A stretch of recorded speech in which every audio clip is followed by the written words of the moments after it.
Hello, Veteran 0121 here. Welcome back. This is another episode of Kuni, Wrath of the White Witch. In the last episode, I was messing around in the Dark Djinn's castle with some really crappy familiars. And what I've been doing, or what I've been doing for the last week, is actually upgrading my familiars, because I want to start back up with this game and finish it, and also do some post-game content as well. So anyways, maybe I should go over my familiars. I decided to personalize them this time, and shit, maybe I should fucking equip some stuff on Oliver here. Although I was switching around stuff and I just forgot about him. Yeah. One. No, actually, you don't have any of those. So that'd be a bad idea. Sure, take that. Holy, you know what? Screw it. I'll equip them later. The human characters, though, as you can see, they are much higher level than in the last episode. I think they were like level 60. As far as the abilities, those are all the abilities I have. Unleash. Okay, some of these spells I haven't even tried. Huh. Okay, and then Mornstar. Okay, yeah. So if I do get something that raises, like, I don't know, for example, light type tricks or abilities with Oliver, then I should equip that on him, because he's got a lot of those. Anyways, let's look at Esther's stuff. Yeah, I believe I just learned this at, like, I think it was like something crazy, like level 65 she learns it at. And yeah, it lifts the spirits and raises all allies' attacks. So that might actually be nice. This one too, actually. Maybe she learned these before 65. I don't know. It said that she learned something at level 65, but I didn't really quite see what it was, and I don't really pay attention to the human character's abilities that much. But yeah, that's all Swain's stuff. So anyways, enough on the human characters. What's important is the familiars. Alright, now this familiar right here is a whatever it is, Demalosaurus. And his name is Sorass. I named him Sorass because, well, I mean, look at him. He looks like he was raped as a child and he grew up to be an angry dinosaur as an adult. Yeah, this guy uses hammers, armor, uses fangs. He's got some amazing stats, some amazing abilities. This is what I found on the internet to probably be the most powerful physical attacker for Oliver in the game as far as familiars go. But yeah, look at this guy. I mean, you got great abilities like Haymaker, Ear Splitter, which is amazing. Especially with the strength that this guy has, the attack power. Ear Splitter does a ton of damage to all enemies on the screen. I mean, this guy is just broken. He's amazing. He's really good. Also, I matched up familiars that had what do they call that? Affinity for, I should say. Because yeah, a lot of the characters only have affinity for certain genuses. All right. So anyways, enough of that. Moving on to the next familiar here. This guy's a Claptrap. As you can see, he's got very high defense, pretty decent magic attack power. Not that I really care about that so much with him. I could have gotten a darker version of this guy, but I decided I wanted more healing tricks. Like this one, for example. Calls down healing light that greatly restores all allies' health. This would be very useful. So basically what I did with the familiars, I went fighter, tank, caster, and I pretty much did that for all the characters. Fighter, tank, caster. Fighter, tank, caster. So anyway, but yeah, this guy, he doesn't have the highest defense out of all the tanks that I have, but he's got Good healing abilities, definitely. And it's still, even though he doesn't have the highest defense, it's still pretty high defense. Alright, then we have this guy, Tube Steak. Yeah, this guy's name is Gonorrhea, too, by the way. Gonorrhea is my tank for Oliver. Alright, then we have Tube Steak. This guy is, well, he's all-rounded. So, as you can see, he's probably good for pretty much anything, but he has a lot of dark elemental abilities. Got a few physicals in there, like Sea Stars and Body Blast. I'm still working on getting my familiarity up with these guys by getting them treats. Alright, and then for Esther, I got this Hooray here, so I decided to make a play on that and name it Hooray. Yeah, I know, that's terrible. But yeah, this one right here, it'll win, and then I got a bunch of water abilities with it. Pretty fast attack speed and movement speed, or actually it's kind of middle of the road, actually. But yeah, this one's pretty good. That one was recommended online from, because I guess Esther doesn't really have a lot of good, like, fighter-type roles. This one, on the other hand, yeah, this one is an Umberwood. And I named him Dingleberry because, I don't know, look at him. Looks like a Dingleberry to me. But as you can see, this familiar is very, very powerful. It has very, very high defense. Probably the highest defense of any familiar in the game, actually. And Stalagmits is good. Oh yeah, you can learn Shower Curtain, which raises magical defense of all allies. It's got great abilities like Healing Rain. And yeah, basically... Now I have the abilities to defend and heal with my familiars, which is something that I didn't have before. I didn't really know what the fuck I was doing before, and granted, I still don't know what the fuck I'm doing, but I definitely have a better plan now than I did before. Alright, then we have this familiar right here, which is a late bloomer. In fact, all these familiars right here that are on high levels like 78 and all that shit and like 70s or whatever, they're all the late bloomer familiars, so as they get closer to 99 they'll actually be at closer to their full potential, whereas these familiars like Sorass will actually well, he's taking forever to level up. It took him forever to get to level 24. It took him as long to get to level 24 as it did all these other familiars right here to get to level 78. Because I started leveling them all at the same time, so yeah, just as an indicator, I'm showing you that's why this guy is only level 24, and I got all these other ones that are so much higher right now. But anyways, back to Umberwood or Dingleberry. Yeah, strong defense. It'll give me a chance to heal. Yeah, this will be a really, really good familiar. The only weakness this guy has is he's weak to fire, but to counter that, I equipped him with a fire seal. In fact, a lot of my familiars, I equipped them with stuff that either intensified tricks or equipped them with stuff that negated or helped out with some of their weaknesses. But yeah, this guy right here, he should be really good. He's got some fire abilities. He's got a crosswind. That should be pretty nice for him. Alright, and then we have Swain. We have the Bone Baron here.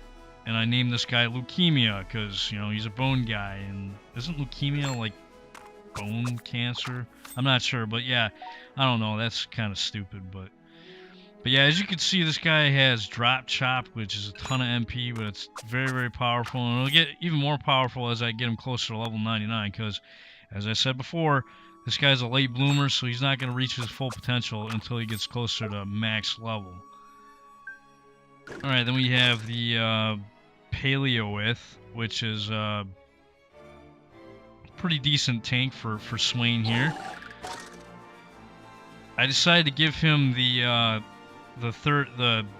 level 3 version that gave the more healing tricks, like Upsy Daisy, which should help save when I don't have a whole lot of Phoenix Feathers, because, well, right now I don't have a whole lot of Phoenix Feathers. Excuse me. So that should come in handy.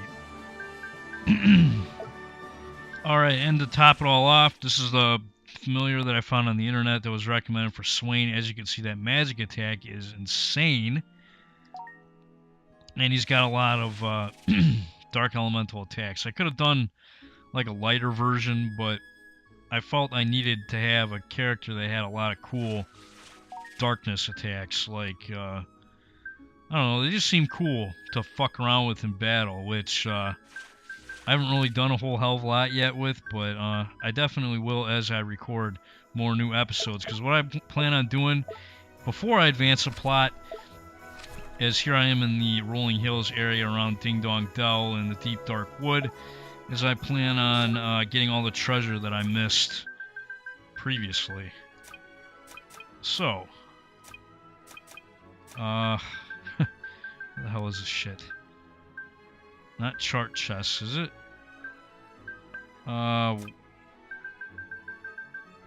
Seek Fortune, that's it. I was under the wrong category there. Yeah, this is something that I could have done earlier in the game when I had a strategy guide, but thankfully later on in the game, if you hadn't done any of this, they give you a spell. But yeah, that's a hidden treasure, you get a giant's tooth. There's a ton of these. And the good thing about this game, as opposed to other RPGs, of course, is the fact that I can either enemies run from me or I can run from enemies, and I don't have to get into encounters. I can just kind of explore and not have to worry about that shit in a game like this, which is nice. Unless, of course, I get attacked, but I don't see that happening. 2 cakes. Yeah, the only drawback to doing it now, as opposed to earlier, is you miss out on some good stuff that you might actually make use of in the earlier parts of the game. Now, I could be wrong about this, but if anybody knows, drop it in the comments section. Do you get like a reward for collecting all the world map treasure? Because that would be nice to know. I think I remember hearing something that you did, but I'm not sure.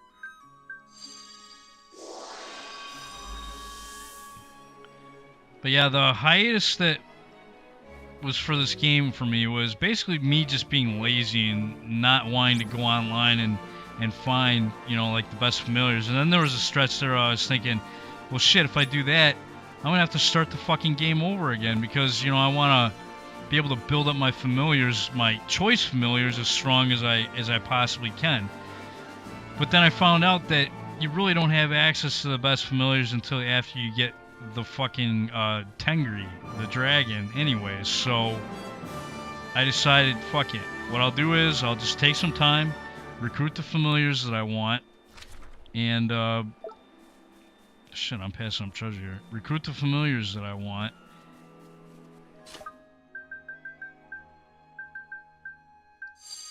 And yeah, I don't know how the fuck I walked past that chest and didn't see it on my map there. Come on, man. Now I lost my fucking train of thought, and I don't even know what the hell I was talking about. Oh well, it'll come back to me in a little bit.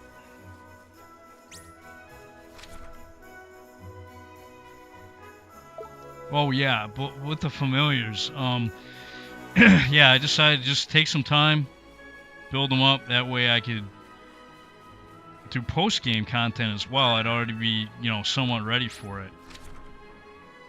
Because I don't know how strong you gotta be to do it. I have no idea.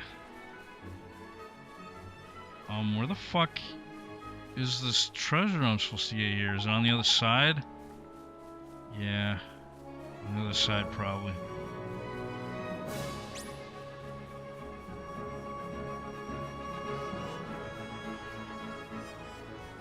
But yeah, I figured I'd start around from Ding Dong Dell again, and I would thoroughly explore the areas. Come on, man, where the hell is this treasure at? Okay, there we go. Sour Sunday. Hey, that'll actually be coming useful. Well, when I alchemize it into something better. But yeah, I'm kind of running low on alchemy ingredients right now, and I was feeding my familiars quite a bit of all my best stuff, and yeah, now I'm kind of like low on ingredients.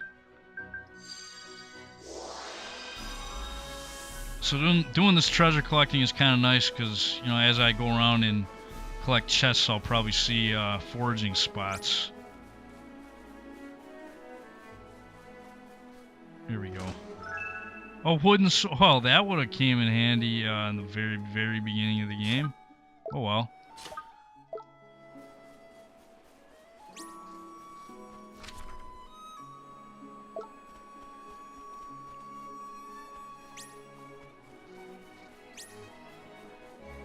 Hear this nice overworld theme again. One thing I have to say about this game, though, as far as the plot, I hope it gets better by the end of the game.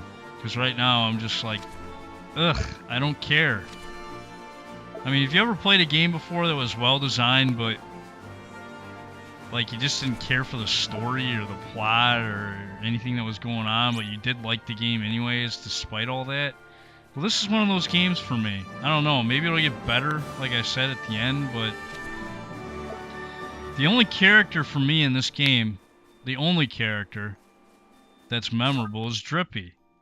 The other characters, I mean, shit. I don't know, I just take heart. What the fuck am I doing? Sorry, force of habit. I was flashbacking to all those painful fucking heart quests that you gotta do in this game. That's another thing too. Every quest seems to revolve around people and their problems, and why is it they can't have problems and I can't carry any more pie? Oh shit. I'll have to do something about that, huh? Who likes pie? What does pie increase? Accuracy, alright. You like pie. Here. Have some pie, even though it's crappy pie.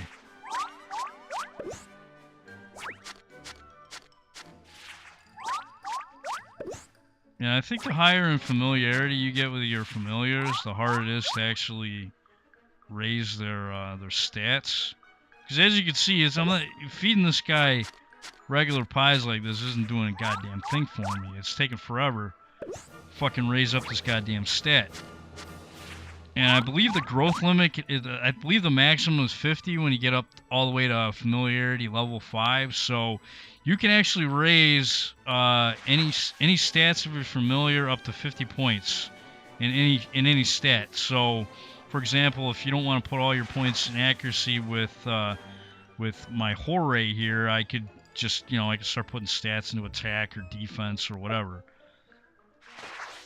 But the reason why I'm giving them accuracy is because that's a favorite food, and the familiars respond better to their favorite foods. Which, you know, and the reason why I'm explaining that is because I don't think I did before. And if I did, I don't fucking remember, man, because I've been fucking LPing this game for like 3 years now, and I gotta fucking end it. Gotta finish it up. I know I said that a few episodes ago, but I'm serious this time. I got the familiars to do it. I haven't even shown you how fucking powerful they are right now. I mean, it's insane how fucking powerful my familiars are. How fucking powerful my party is. Like, I haven't even tried any of the, like, you know, I haven't done anything. Like, I haven't done any of the stuff at the, what the fuck is the name of that place?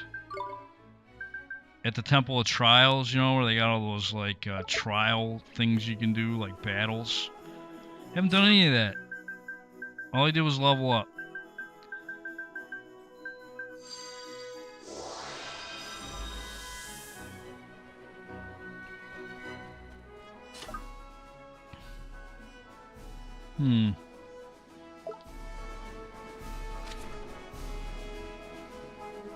Oh! Another thing, too. One thing I need to check out that I learned in my buddy Kenshin 1913's LP. All these fucking little keyholes you see on the map here are treasure chests. I wish I would have known this before. So yeah, all those little keyholes you see there are treasure chests. So you actually don't need to chart chest spell from the beginning of the game. You can actually look here in the Wizard's Companion. Although it is kind of a pain in the ass to do that, you could still do it and find all the fucking treasure if you want. Which is nice.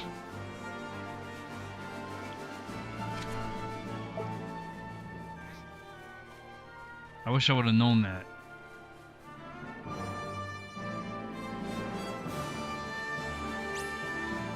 Ah!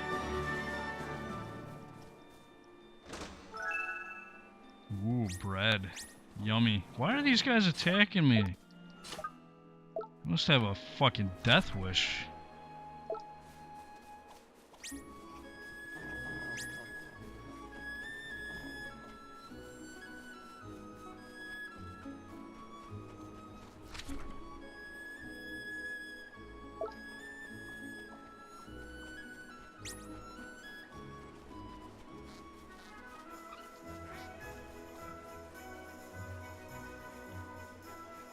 And where is it? Come on. Supple leather. Yeah, this is all stuff that would have been nice. Oops. Would have been nice a lot earlier. Oh well.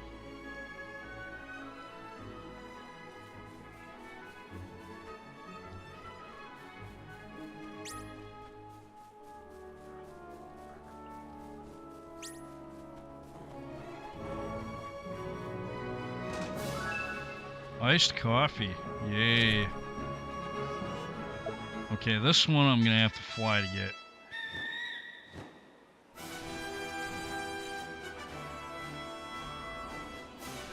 Wait a minute, where the hell did the fucking thing go?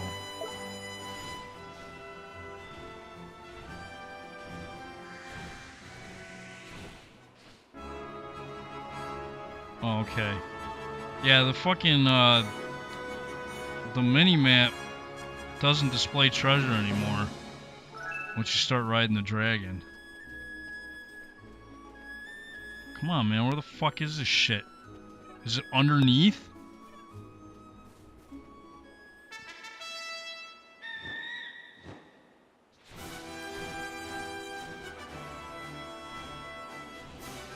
Here, I thought the game designers were trying to be slick. Put it up there.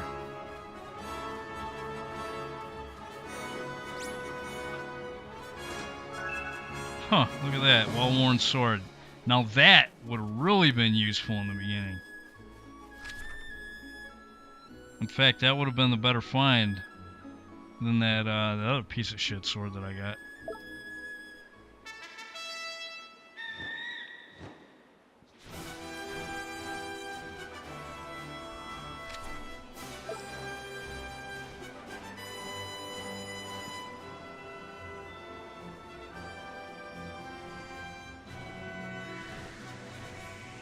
Oh, where the hell is this shit? There it is.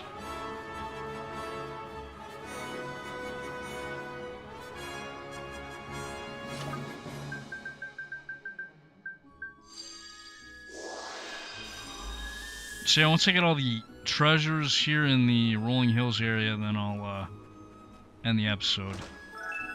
A planet drop. Ooh. You know, I don't think did I ever go over here? I think there's like a... Hold on, man. Let me look at my fucking book again. There's another thing in here that I just figured out with the book. Yeah, there's like some purple fucking tree icon right there. I'm thinking that signifies like a secret wooded area or like a clearing or something like that. So I'm gonna check it out. I might have missed it.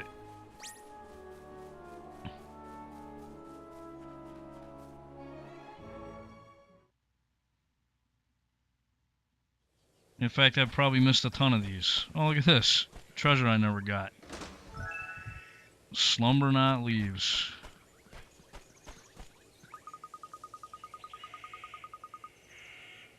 Okay.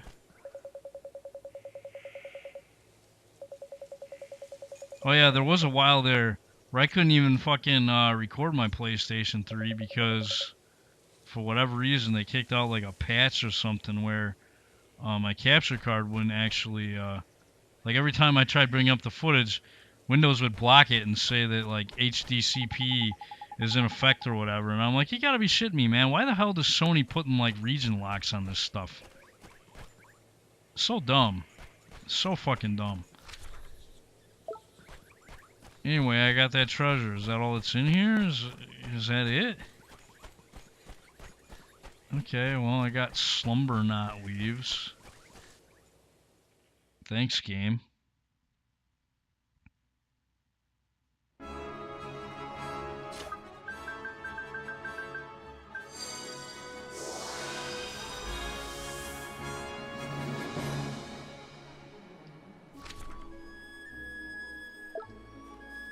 I'll just walk there. Fuck it. I want to be able to see it on my map when I get close.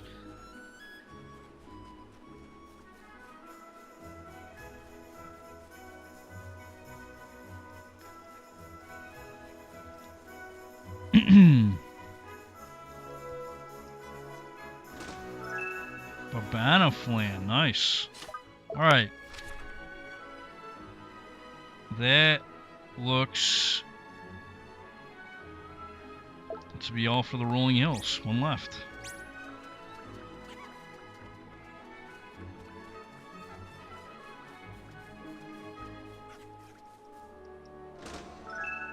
Wildflower Sunday. Alright, perfect. That's all for this episode of Ni no Kuni Wrath of the White Witch. The next episode, I'm going to explore another region of the world and seek out more treasure, show off stuff I haven't shown off yet. And then I'll start doing probably errands, probably more bounties. I think a lot of new stuff has opened up. So I'm going to start doing that stuff before going to the final dungeon because there's going to be plenty of content after the plot anyways. So no worries there. See you next time.